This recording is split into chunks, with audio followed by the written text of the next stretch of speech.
Questo, perlomeno, è quello che sostiene l'accusa.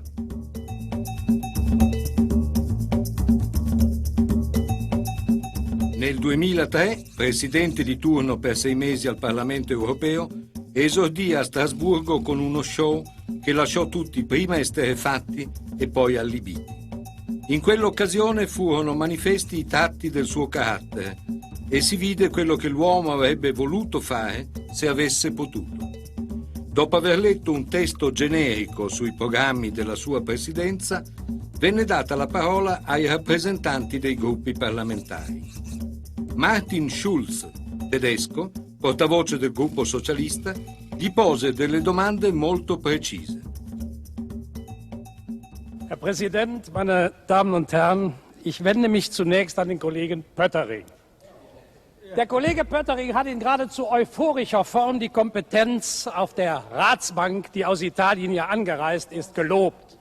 Berlusconi, Fini, Frattini, Buttiglione. Ich hatte Angst, er kommt noch mit Maldini und Del Piero und Garibaldi und Cavour. Aber einen hat er vergessen, Herr Pöttering, nämlich den Herrn Bossi.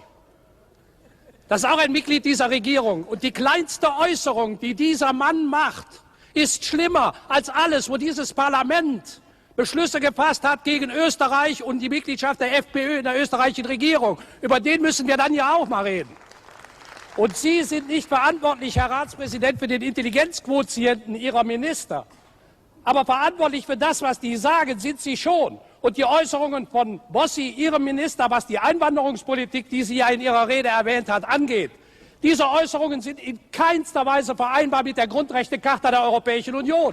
Sie sind als Ratspräsident aufgefordert, diese Werte zu verteidigen. Dann verteidigen Sie diese Werte gegen Ihren eigenen Minister. Und ich will ein Wort aufgreifen, das der Kollege Di Pietro hier genannt hat. Der Virus des Interessenkonfliktes, hat er gesagt, darf nicht auf die europäische Ebene gehoben werden. Ja, da hat er recht. Und jetzt ist man hier in diesem Haus seit Tagen immer in der schwierigen Situation, wenn man über die italienische Ratspräsidentschaft redet, dann heißt das immer, ja, du seid vorsichtig, dass ihr den Berlusconi nicht kritisiert, wegen dem, was der in Italien tut. Denn das hat ja hier im Europaparlament nichts verloren. Ja, wieso ist Italien nicht Mitglied der Europäischen Union? Natürlich hat das hier was verloren. Und ich sage Ihnen, warum. Was Sie als Premierminister Italiens machen, da sind die Kolleginnen und Kollegen des italienischen Parlaments gewählt, mit Ihnen darüber zu diskutieren. Aber was Sie als Präsident des Rates tun, dafür sind wir hier zuständig. Und dann sage ich Ihnen, Sie haben über den Raum der Sicherheit, der Freiheit und des Rechts geredet, über den Tampere-Prozess. Da haben Sie einen Begriff verwendet, Europol. Aber 3 Begriffe, die haben Sie nicht verwendet. Und daran will ich Sie erinnern. Und dann will ich Sie nachfragen, ob Sie bitte zu diesen 3 Dingen etwas sagen können. Was gedenken Sie zu tun zur Beschleunigung der Einrichtung einer europäischen Staatsanwaltschaft? Was gedenken Sie zu tun zur Beschleunigung des Inkrafttretens des europäischen Haftbefehls? Und was gedenken Sie zu tun bei der gegenseitigen Anerkennung von Dokumenten in grenzüberschreitenden Strafverfahren? Da hätten Sie übrigens in Ihrem eigenen Land ein bisschen Reformbedarf, was die Dokumentenechtheit angeht. Wenn Sie im eigenen Land eine Reform durchführen, könnte nämlich der europäische Haftbefehl viel schneller in Kraft treten. Ich bin fertig, Herr Präsident.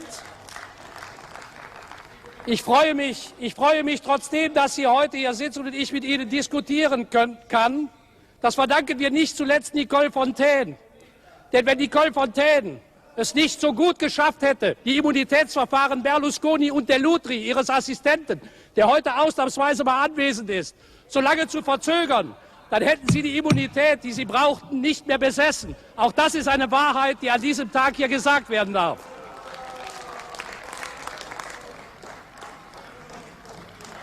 Ringrazio naturalmente anche gli altri oratori che sono intervenuti, il signor Graham Watson, la signora Monica Frassoni, il signor Francis Wurz, per gli auguri di buon lavoro, ma non posso non rispondere un po' a lui e a tutti coloro che hanno guardato all'Italia dandone una versione assolutamente caricaturale e lontana dalla realtà.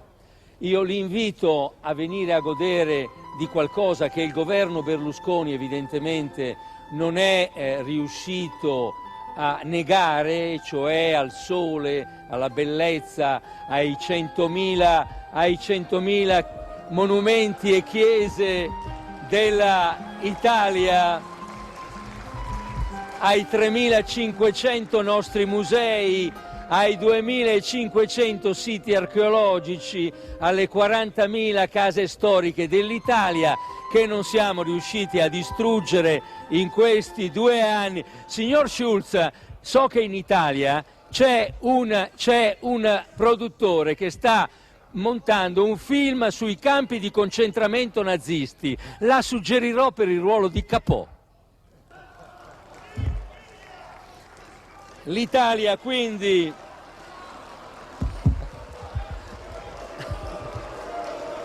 lei è perfetto.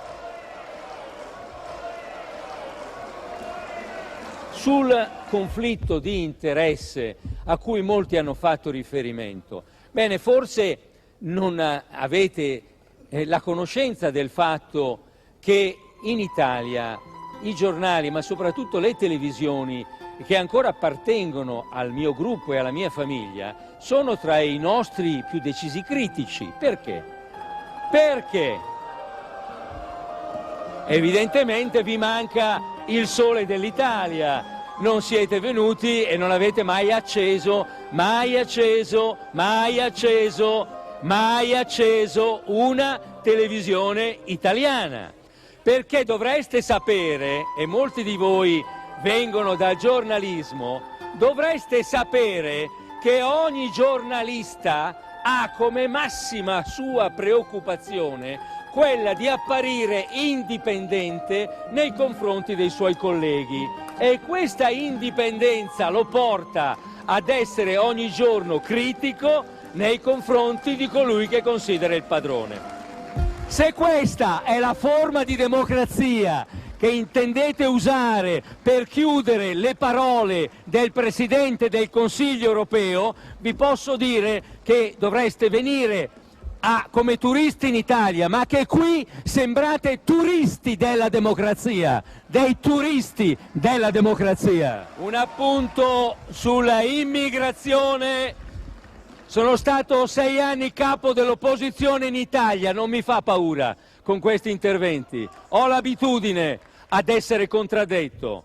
Sull'immigrazione vorrei ricordarvi che se c'è un paese che affonda le sue nadici nel cristianesimo, un paese generoso, aperto a chi ha di meno e a chi soffre, questo paese ho l'orgoglio di dire che è il mio paese, è l'Italia. Mr.